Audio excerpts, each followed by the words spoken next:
What we need is not more medication, but more education, because the best prescription is knowledge.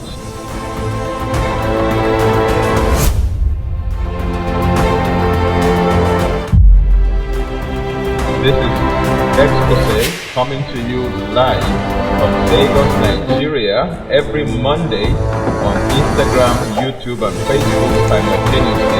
I'm the regular host, Tony Akinyemi. Don't forget, what we need is not more medication, but more education, because the best prescription is knowledge.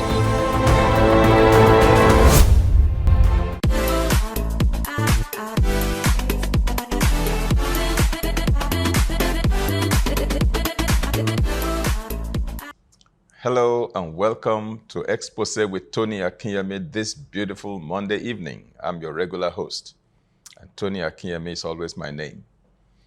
Last week, we started out discussing some female issues, precisely menopause and the countdown years to menopause, referred to as perimenopause. We started by defining what is menarche, what is menopause, and what is perimenopause. Menarche is the onset of menstruation. Menopause is the cessation of menstruation. And the years between menarche and menopause are the reproductive years where a woman can naturally conceive and give birth to babies. Outside of that window, sometimes even within that window, a woman may need some kind of assistance to be able to get pregnant, carry that pregnancy through, and have babies. This is where assisted reproductive techniques and technology would come in. But then we began to look at the telltale signs of perimenopause. And we looked at several of them, and we concluded by categorizing them into 6 broad categories. And we said each woman is different. What one woman experiences during perimenopause, which is about 2 to 7 years countdown to menopause, plus the 1 year after the last menstruation, making it up to 8 years. Those years of countdown into full-blown menopause are the perimenopausal years. Several symptoms characterize that season of life. And there are 6 categories of symptoms we looked at. Not every woman will experience symptoms from all 6 categories. Some may experience symptoms from category 1 and category 5. Others may experience symptoms from category 2 and category 3. Another one may experience symptoms from category 4 and category 6. It all depends. We are all different. We are all unique. And so the important thing is for you to be acquainted with all the 6 categories of symptoms, and then to be able to situate yourself. Which are the symptoms that I am experiencing as a woman? And then how do I deal with these symptoms? How do I ameliorate? How do I mitigate? How do I help myself, to feel better and do better during these years of transition? But one reassuring thing that every woman must know is that when you are going through perimenopause, you are not sick and you are not dying. You are only transitioning. That could be very, very calming. It could calm down your nerves, calm down your muscles. It could help to address tension, agitation, anxiety, worry, depression, and can help you to transition beautifully into your menopausal years as a grandmother and a great-grandmother. All right. So quickly, I want to simply review the 6 categories before I go on today and share what I have on the table. The first category of symptoms arise from vascular instability. Okay. The second category arise from, the symptoms arise from urogenital atrophy or vaginal atrophy. The third category of symptoms arise from changes in the skeletal structure. Loss of bone density, for example, back pain, for example, joint pain, for example, sometimes even muscle pain. And the fourth category of symptoms arise from the skin and the soft tissue, such as wrinkles, dry skin, skin thinning, breast atrophy, and this sensation pins and needles, like numbness, and more specifically, like ants crawling on the skin or under the skin, called formication. And then the fifth category of symptoms are psycho-emotional in nature: mood changes, irritability, memory loss, depression, sleep disturbances, and what have you. And the final category has to do with sex: decreased libido or loss of libido. And then vaginal dryness and atrophy, problems reaching orgasm, and sometimes painful intercourse. Then we concluded by looking at the age of onset of menopause. And we said that in the Western world, the average age in which most women reach menopause is about 51. But in India and in the Philippines, it is put at about 44. And in Nigeria, I'm told that the average is 45. Of course, plus or minus. Some people reach menopause before 45. Some reach menopause after 45. The time in which a woman reaches menopause, the age in which she reaches menopause, helps us to determine whether she has reached early menopause or normal menopause or late menopause. A woman can reach menopause earlier than the average age for most women. A woman may reach her own menopause within the range that is stipulated as normal for most women. And some women reach menopause much later, far beyond the average age. Now, when a woman reaches menopause before the average age of menopause, that's called premature menopause. Now, if a woman's ovaries stop working at a very early age, anywhere from the age of puberty, up to the age of 20, this is known as premature ovarian failure, POF, or premature menopause.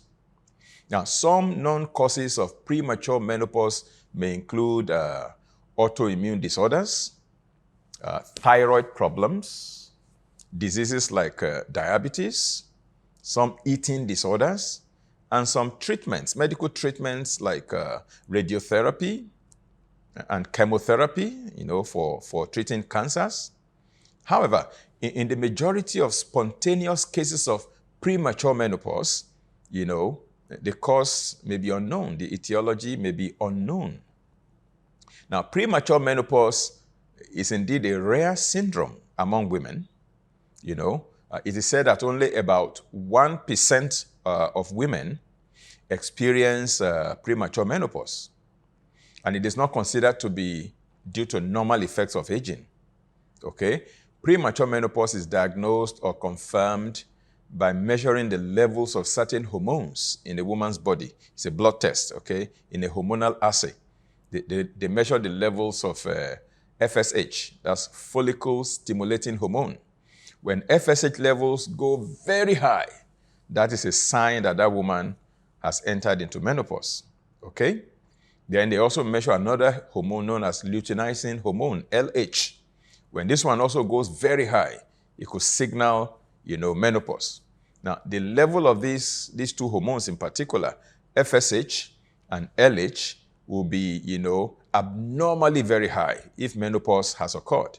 So in case you don't know what is going on in your body and you want to check and you are wondering which test do I do or carry out in order to know whether I am transitioning into menopause or not, simply go to a lab and let them collect your blood sample and run your hormonal assay, particularly checking for FSH and LH. Okay.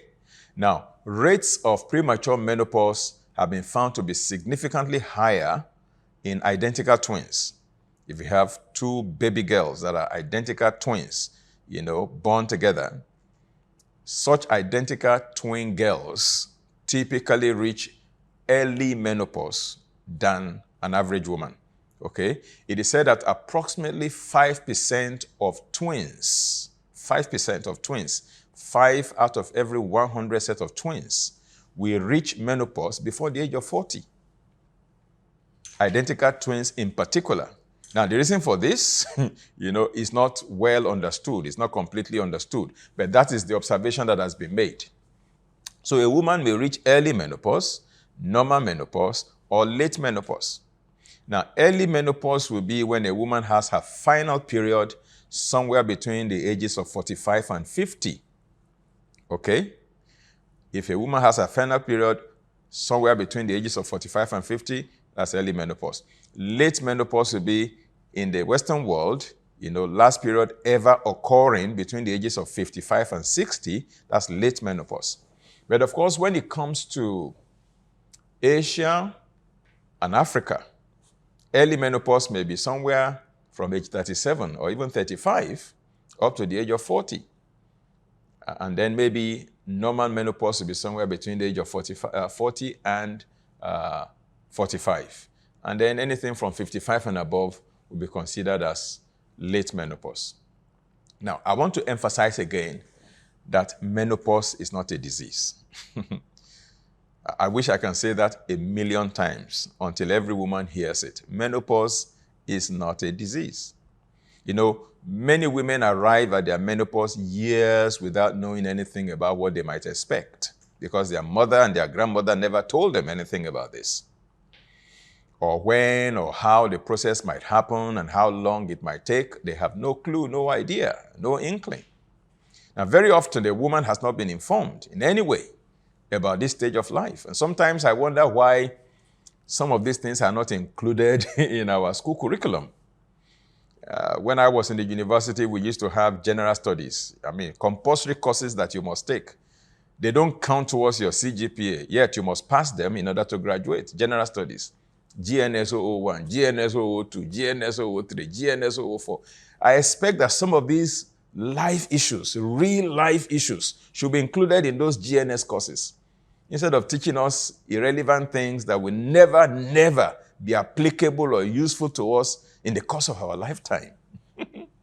Some of the things we were taught in GNS when I was in school up to today, I don't see the relevance, I don't see the usefulness to me in person. But we need to be told practical things about life. These are life lessons, life classes. I expect these kind of things to be included in the school curriculum, in general studies. Because most of the time you find women entering into this phase of their lives and they have no clue whatsoever. They've never heard anything relating to that. So it comes so strange to them. And that typically is what establishes that first shock and confusion that they experience. Okay? No information from their mothers, no information from their physician, no information from older female members of the family or from their social group. Except these days that, cyberspace is there. People go on the internet and they can search for different kinds of things. In the past, women don't even have sources where they could check for information. So as a result, a woman who happens to undergo a very strong perimenopause with a large number of different effects may become confused and anxious, fearing that something abnormal is happening to her. There's a strong need for more information and more education on this subject. I have always declared that what we need is not more medication, but more education. Now, when perimenopausal symptoms begin to show, most women rush to their doctors for treatment. Most women do not even understand or know why they're experiencing those symptoms. They simply assume that they must be sick. So they're always looking for a pill or some medication to swallow. What is happening is merely hormonal changes in their body. And this happens because the woman's body is in transition from childbearing season to menopause. I repeat, menopause is not a disease. Now, in recent times, like I always say, quite a few women have come to my office to seek for prayer and nutritional counseling to help them overcome their so-called disease conditions, thinking that they might have a serious medical or life-threatening condition developing in their body. Upon telling me, all their symptoms for which no medication has helped, I usually am able to help them understand the changes going on in their bodies. Usually by the time they have finished describing their symptoms, I simply go ahead to inquire about their age, the simple reason being that their symptoms indicate to me that they are going through perimenopause. Just because they are still menstruating, they often don't realize that they are already in perimenopause. By the time I explain to them what might be, going on in their bodies, they are usually relieved emotionally and psychologically. Now that's psychotherapy, neuroprogramming. Now with prayers and some nutritional advice, they can proceed to face life more positively. Now, I then give them my recipe, for dealing with perimenopause. And once they follow that, they see that their symptoms will just abate. However, the first thing a woman transiting or transitioning, depending on whether you are speaking UK English or US English, okay? The first thing that a woman that is transiting or transitioning into menopause needs to deal with, is neuroprogramming information. Yeah. The woman must realize that she doesn't have a disease. She's only going through a physiological and biochemical transition. Physiological and biochemical transition. That's what it is. Now, we must also underscore the fact that menopause is different from menstrual disorders. Now, we must make that distinction. Menstrual disorders are abnormalities that occur during those 30 years or so that we call reproductive years. The period between menarche, the onset of menstruation, and menopause, the cessation of menstruation, those 30 years plus or minus, a woman ought to experience her menses once a month on the average. Approximately, average is 28 days cycle, some 30 days cycle, some less, some more. But on the average, every woman experiences one cycle per month that can last anywhere from 3 days to 7 days of bleeding. Okay, now that's normal. Now, when that cycle is disrupted in any way, for one reason or the other, then it becomes a menstrual disorder. That is different from perimenopause or menopause. Now, if a woman is going through perimenopause and is experiencing any of those 6 categories of symptoms that we have highlighted, I will not call that a menstrual disorder. Okay? I will refer to that as merely, symptoms of perimenopause. But if a woman is not in perimenopause, she is in reproductive years, and then she experiences these disorders, these irregularities, these abnormalities, then I will call that menstrual disorders. And there are many of such menstrual disorders that a woman may experience in her reproductive years, which will be, needing specialist attention. One of those menstrual disorders that a woman can experience is amenorrhea. That is the absence of menstruation. A woman that ought to be menstruating, that suddenly has her menses cease and she doesn't menstruate anymore. That's amenorrhea, absence of menstruation. And there are essentially 2 types of amenorrhea. There is primary amenorrhea and secondary amenorrhea.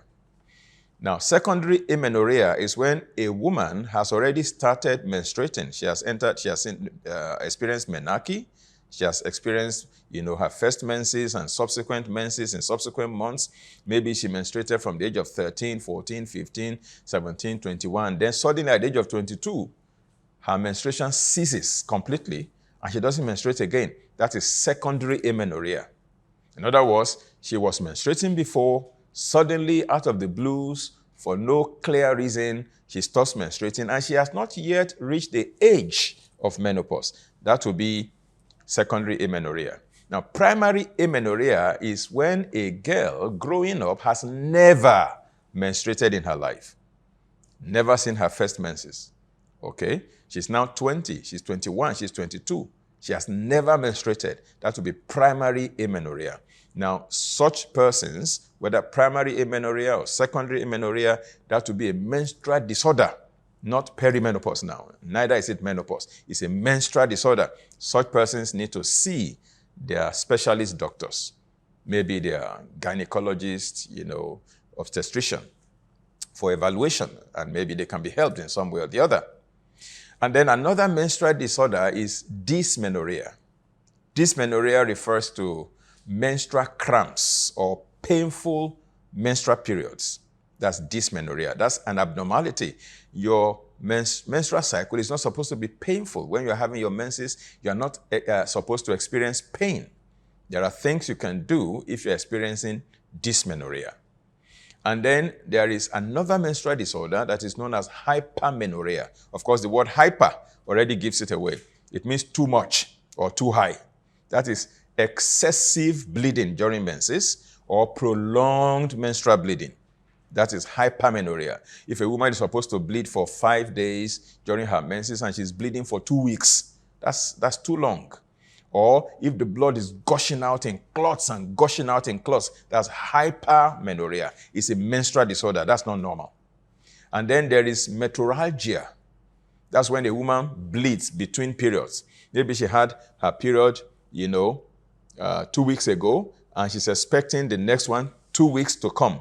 And then suddenly, in between those 2 periods, she starts bleeding in between. That is metrorrhagia, bleeding between periods. That's, again, a menstrual disorder.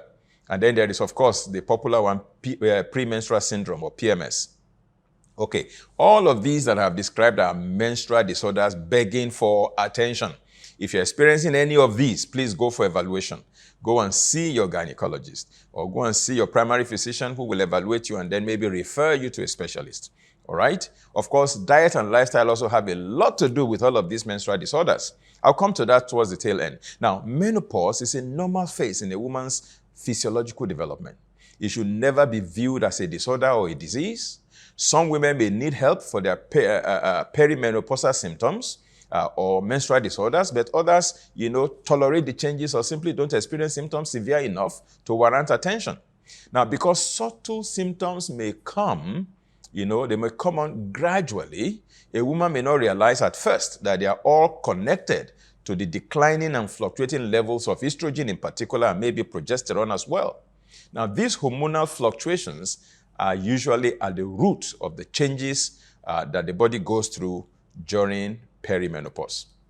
Now, what are the risk factors for experiencing these very severe symptoms during perimenopause or menopause? Like I said, menopause is a normal phase in a woman's life, but it may occur in some women earlier than in others, or later than in others. Although not always conclusive, some evidence suggests, that certain factors may predispose a woman to entering perimenopause and menopause at an earlier age. And these factors may include factors like, a woman never having had a baby. Some studies show that never having had a baby may contribute to early menopause. Now, family history is also important. Women tend to experience menopause around the same age, as their mothers and sisters and aunties. Although the link between family history and the age of menopause is still inconclusive in scientific studies, I personally believe that, inherited habits rather than inherited genes, define this trend. Because sometimes when you see the same trend in the family, we tend to say, oh, it is genetic, it is hereditary. It's passed from gene to gene to gene to gene transmission down the line in the generation. But sometimes it's the lifestyle that families follow. I call it inherited habits rather than inherited genes. And then another factor, risk factor, is childhood cancer treatment. Some children develop, baby girls develop cancer when they're young, as infants, as children. And then treatment for childhood cancers with chemotherapy or radiation to the pelvic area, all of this has been linked to early menopause in some women. We'll go on a short break at this point, and when we come back, we'll be discussing additional risk factors apart from the ones that I have mentioned. Don't forget that what we need is not more medication, but more education. For the best prescription is knowledge. Now, when we come back, we will conclude on the risk factors for menopause, and then we will progress by, proposing remedies and therapies and protocols and diet and different things. First of all, to reduce the intensity and probably the duration of your symptoms when you're going through perimenopause and transitioning into menopause. Don't go away. I'll be back very shortly. Meet Emily. She is passionate about living a healthy life, but finds it difficult to access information on health and wellness. Cancer is survivable. That is until she discovered the online healthy living training offered by Reverend Tony Akinyemi on lms.rafainstitute.org. The online healthy living training program is a comprehensive interactive course that covers topics such as nutrition, fitness, stress management, and mental health. The course is designed to provide participants with practical tips and strategies to improve their health and well-being. Emily is now equipped with the knowledge and skills she needs to live a healthy life. Join Emily and countless others in living a healthy life by signing up for the online Healthy Living Training Program today.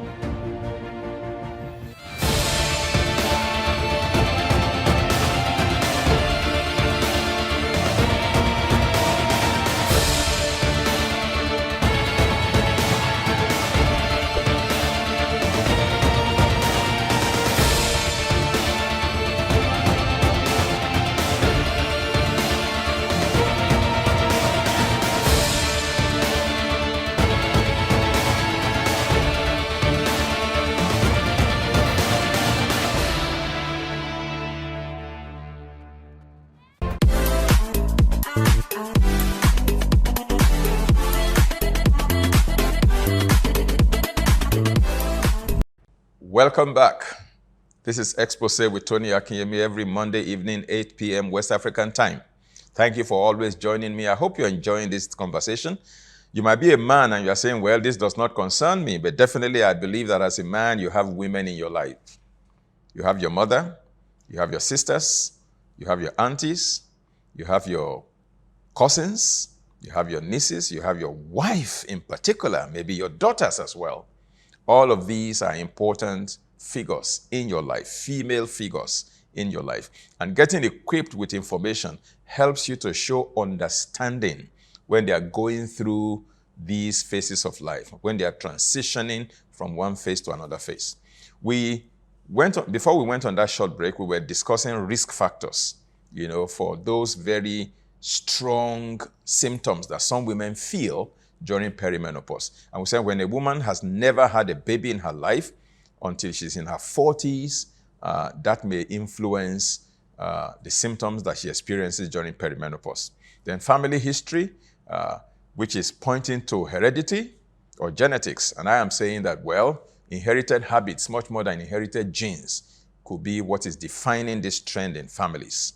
And then childhood cancer treatments with radiotherapy and chemotherapy can cause a baby girl to reach early menopause in life. Okay, now we're also going to be looking at other factors, other risk factors that can make a woman to experience symptoms of perimenopause and menopause. Another one is hysterectomy. Now, the hysterectomy is the surgical removal of a woman's womb. Now, a hysterectomy that removes the uterus, the womb, but spares the ovaries, usually will not cause menopause in the real sense of the word. Although such a woman will no longer have periods because she doesn't have a womb anymore, but because her ovaries are still in place, she may still be releasing eggs. She may still be ovulating. All right. But such a surgical operation may cause menopause to occur earlier than average. All right. Now, however, menopause can be, surgically induced by bilateral salpingo-oophorectomy. That is removal of both ovaries and both fallopian tubes. When you remove both ovaries and both fallopian tubes, which is often but not always done in conjunction with hysterectomy, which is the removal of the womb, cessation of menses as a result of removal of the ovaries is called surgical menopause. That's different from natural menopause that I mentioned earlier. All right? Now, the sudden and complete drop in reproductive hormone levels usually produces extreme hormone withdrawal symptoms, such as hot flashes, mood swings, and what have you. And as mentioned earlier, hysterectomy does not itself cause menopause, although pelvic surgery can often precipitate a somewhat earlier menopause, perhaps because of a compromised blood supply to the ovaries. Now, removing the ovaries, however, causes an immediate and powerful surgical menopause, even if the uterus is still left intact.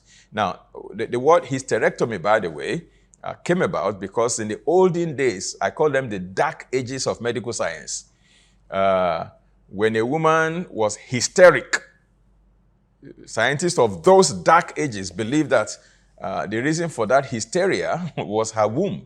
So when you take out the womb, they believe that she will become normal. She will become normal. So they take out the womb and they say they're trying to remove what is causing the hysteria. That's why they call it hysterectomy. Those were the dark ages of medicine. Thank God we now know better. All right. Now, another risk factor for those strong symptoms of perimenopause and menopause is tobacco smoking. Now, the onset of menopause occurs 1 to 2 years earlier in women who smoke compared with women who don't smoke. And then we are going to transition now into what I consider probably the second most important aspect of this whole conversation. The first important aspect is neuroprogramming, giving you information to give you assurance, to clear your mind of doubts and help you to relax and to know that all is well. That's the first one, neuroprogramming.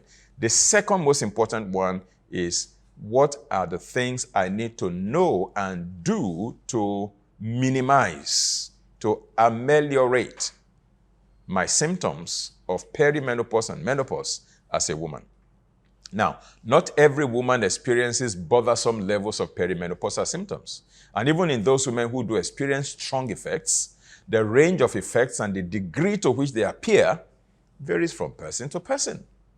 Now, those effects that are due to low estrogen levels, for example, effects like vaginal atrophy, dry skin, and what have you, those effects remain present even after the menopause transition, the transition years are over.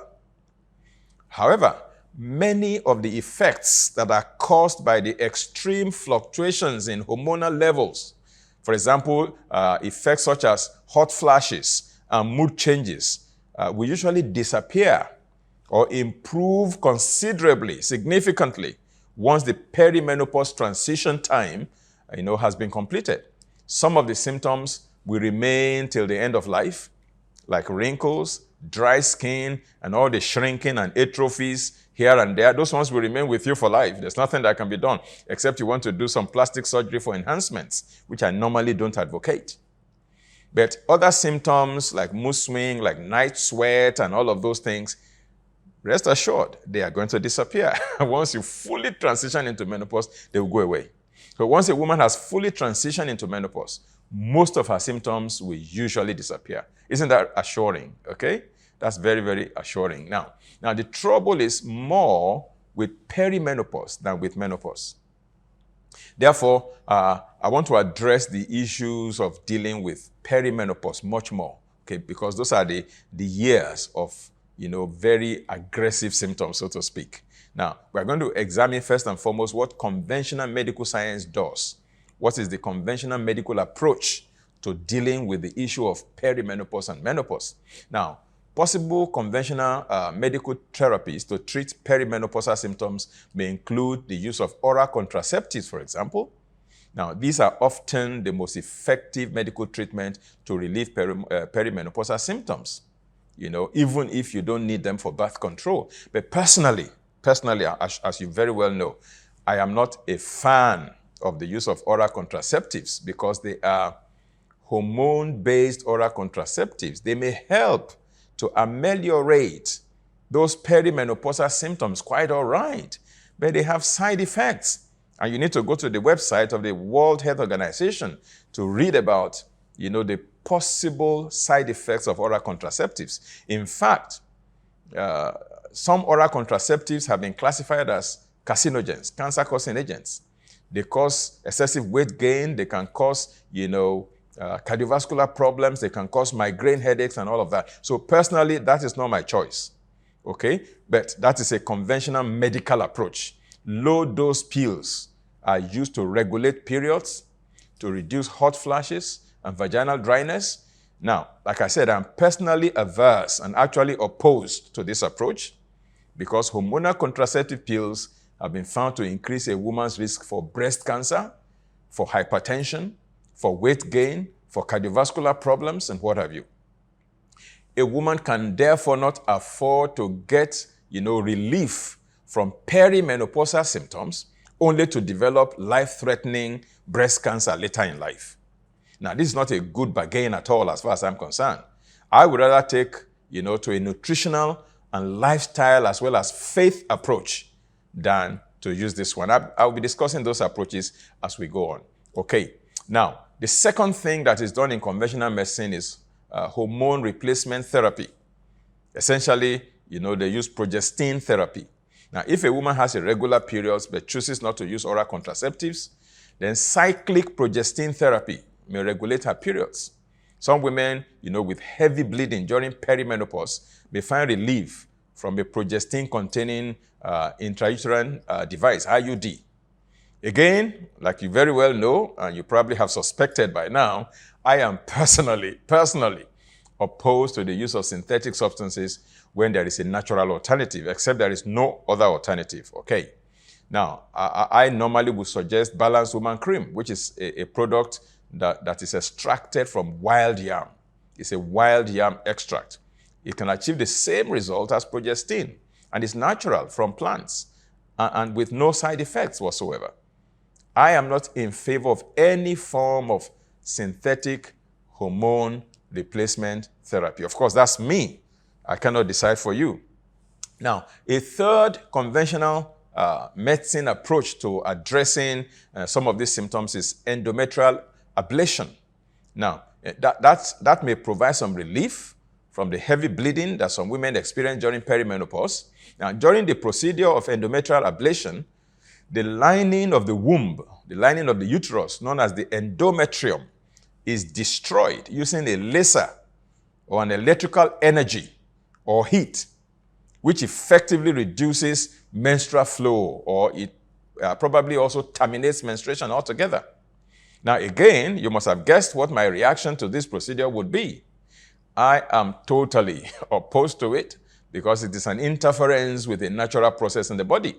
Now, to provide relief from perimenopausal symptoms, there are safer, cheaper, natural, non-invasive, and painless alternatives. I will opt for those ones. So I'll be progressing now to look at some natural and alternative remedies that a woman can adopt to help her during the season. A woman who starts to follow a healthy diet and lifestyle early in life is not likely going to experience very serious perimenopausal challenges when she's eventually entering or transiting into menopause. All right. That's why I tell young ladies in particular, in my field as a nutritionist and as a health coach, wellness coach, I find that older people are more interested in what I teach than younger people. When I hold my seminars, either in-person seminars or online seminars, some of these seminars, or most of them, are free. I find that it is older people that are attending. Young people don't think that they need it. They say, well, I'm still young, my shock absorbers are still strong, I am tear rubber. I don't need all these lifestyle and diet thing that you talk about. Let our mothers and fathers and grandparents be listening to you and doing what you are suggesting. And I tell them, hey, the best time to start is when you are young. Because you see, if a young woman begins to follow a healthy diet, a healthy lifestyle early in life, then when she reaches her 40s and 50s, she is not likely going to experience very serious transitional problems, perimenopausal problems. But many women prefer to indulge. And then when they get to that season of life, they now say, okay, so what can I do now? What can I do now? Now, usually, it is those who have not followed healthy living principles that become victims of these very aggressive symptoms. So making healthy lifestyle choices, even when the symptoms have already set in, of course, may still help you, but the best time to start is when you are young. And so what are those natural and alternative, modalities like diet, like lifestyle, like supplementation that you need to undertake? The first one, of course, is good nutrition. Adopting a low-fat, high-fiber diet, that is rich in fresh fruits, in season, organic, non-GMO, raw vegetables in the form of vegetable salads, vegetable juices, and smoothies, okay? And whole grains, and at the same time, low or completely devoid of animal products. Now, I am not a vegetarian and I don't necessarily advocate vegetarianism, but then Eating a high percentage of your food from the plant kingdom rather than from the animal kingdom is a good way to go. Avoiding processed meats, like bacon, like sausage, like corned beef, like ham, what have you, hot dog, avoiding refined carbohydrates, fried food, fast food, cow milk that is loaded with hormones, avoiding, trans fats in margarine, in lard, soft drinks, refined sugar, packaged fruit juices, eliminating all of those things will obviously improve a woman's perimenopausal symptoms. Because your risk of osteoporosis and heart disease increases during perimenopause, a healthy diet is more important than ever for a woman during, perimenopause and menopause. Consuming, a lot of calcium-rich foods, such as cruciferous vegetables like cabbage, like broccoli, cauliflower, kale, Brussels sprouts, as well as vegetables like, root vegetables like carrot and what have you, or taking a calcium supplement with vitamin D3 and K2 could also be very helpful. Then avoid alcohol, avoid tobacco, because alcohol can actually trigger hot flashes. Smoking cessation is advised for smoking women. A woman who hopes, to relieve her perimenopausal symptoms may follow a dietary plan that looks something like this. Your breakfast could be made up of like fresh fruits only, if you're not diabetic, that is. Your lunch could be like, 40% of your lunch is vegetable salad, and then the other 60% is cooked food. Depending on your weight, if you're overweight or obese, your supper could be 100% vegetable salad. If you're of your normal weight and you don't want to lose weight, you can now eat like 60% of your supper could be vegetable salad and the remaining 40% cooked food, and you don't eat too late. That's the first, strategy, dietary adjustment. The second one is regular exercise. Regular physical activity helps to prevent weight gain. It conditions your cardiovascular system. It improves your sleep.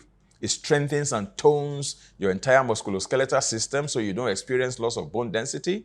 It elevates your mood as well.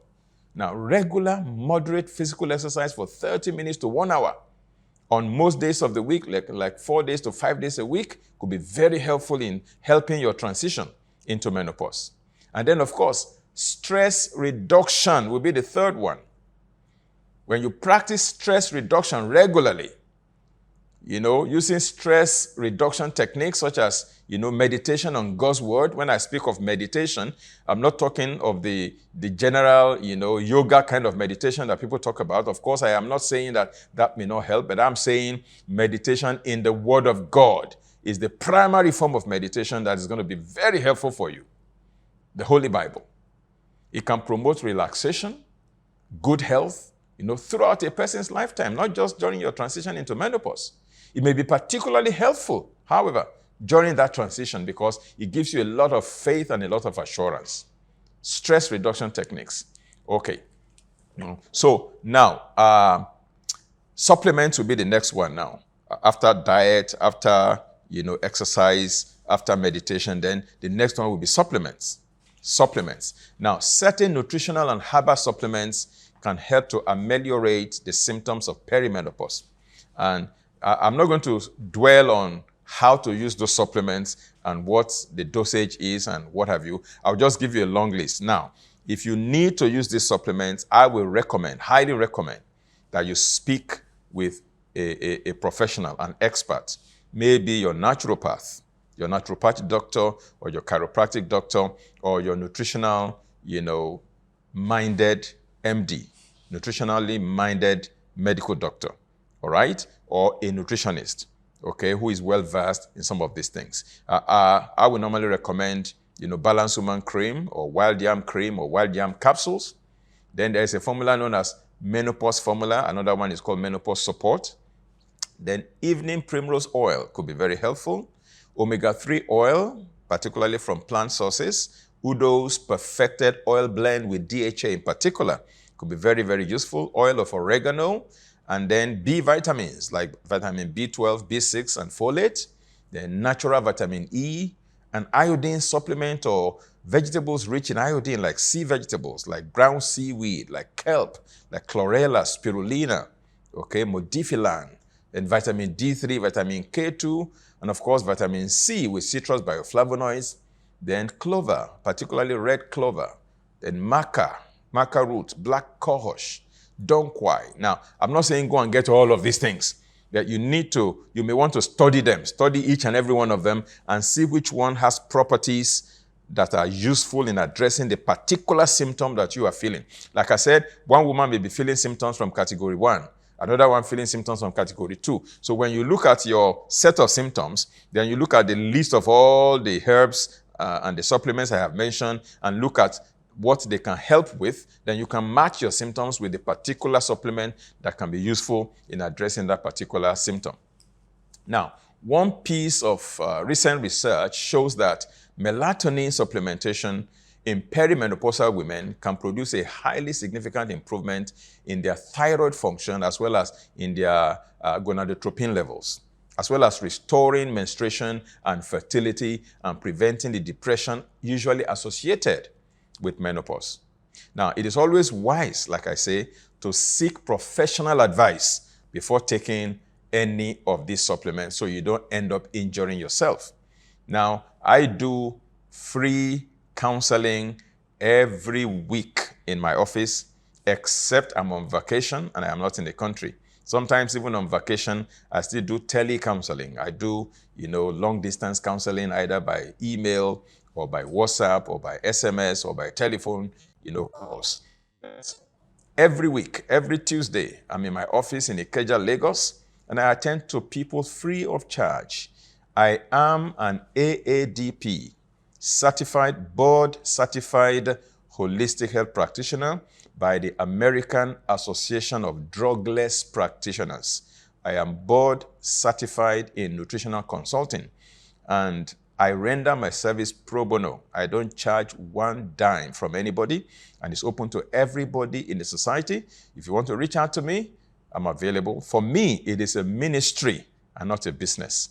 Of course, we live by faith, and we trust God to meet all our needs, and God has never failed me once. He has been meeting all my needs according to his riches in glory by Christ Jesus. And sometimes he touches the hearts of people to simply sow seeds into my life. And I appreciate all of those that God has used in that fashion.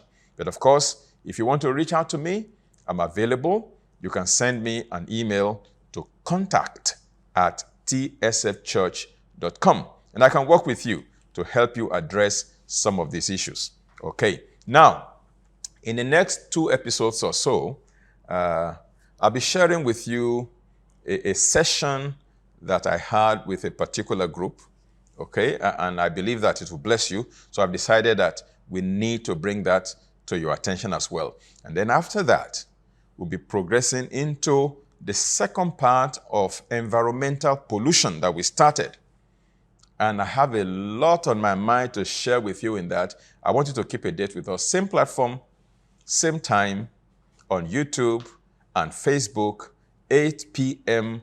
Nigerian time, West African time, every Monday. Tell your friends, tell your neighbors, tell your colleagues, and share this video with them. Subscribe to our YouTube channel, like us on Facebook, give us thumbs up, and all of these will serve some different purposes. Once again, I want to thank you for spending your Monday evening with me. Don't forget that what we need is not more medication, but more education. For the best prescription is knowledge. To be informed is to be transformed, and to be uninformed is to be deformed. The Bible says, my people are destroyed for lack of knowledge, but you shall know the truth, and the truth shall deliver you. The truth shall make you free. Okay, the Bible also says in Proverbs 11, verses 8 and 9, it says, by knowledge shall the just be delivered. I pray that the information you have received will bring transformation, positive transformation to your life. God bless you. Have a wonderful week ahead. I love you. Bye-bye. Meet Emily. She is passionate about living a healthy life, but finds it difficult to access information on health and wellness. Cancer is survivable. That is until she discovered the online healthy living training offered by Reverend Tony Akinyemi on lms.rafainstitute.org. The online Healthy Living Training Program is a comprehensive interactive course that covers topics such as nutrition, fitness, stress management, and mental health. The course is designed to provide participants with practical tips and strategies to improve their health and well-being. Emily is now equipped with the knowledge and skills she needs to live a healthy life. Join Emily and countless others in living a healthy life by signing up for the online Healthy Living Training Program today.